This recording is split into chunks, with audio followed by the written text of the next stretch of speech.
Ce qui est particulièrement marquant, c'est le secouriste de cette organisation, Zaka, qui a ramassé un doudou en peluche qui appartenait à l'enfant et qui le dépose sur le sac mortuaire dans l'ambulance.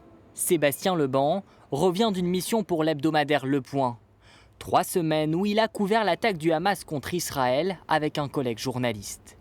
Le photoreporter, habitué à travailler sur le territoire israélien depuis une dizaine d'années, n'avait jamais connu cette violence. Parfois, on entrait dans une maison avec la lumière allumée, il y avait encore le dîner qui était dressé, la télé allumée et des scènes de destruction, des impacts de balles partout, des traces de sang. Je pense que le plus marquant, c'est le témoignage des familles d'otages et des rescapés des différentes attaques.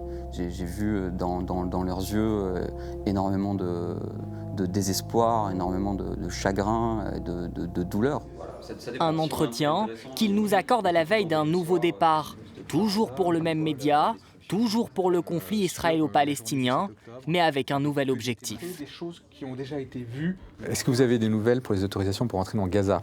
Alors oui, on est en discussion avec les porte-parole de l'armée, Ouais. les différents porte-parole qui nous promettent un accès avant la fin de la semaine normalement.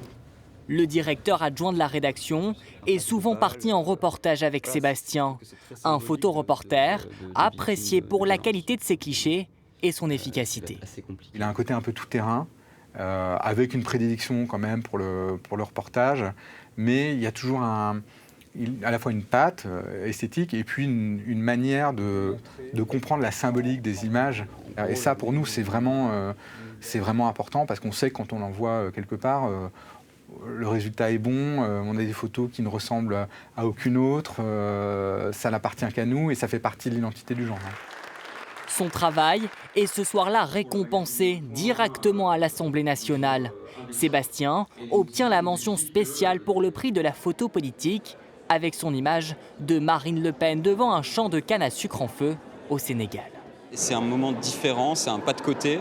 Le fait que Marine Le Pen soit de dos aussi, je trouve ça très évocateur, sans parler du contexte, de la scénographie de l'image, avec cet horizon bouché par le chaos, par la fumée. C'est toujours un moment de plaisir de pouvoir partager et d'avoir le retour de ceux qui regardent nos photographies. C'est surtout ça qui est important. Ce photoreporter ose casser les codes.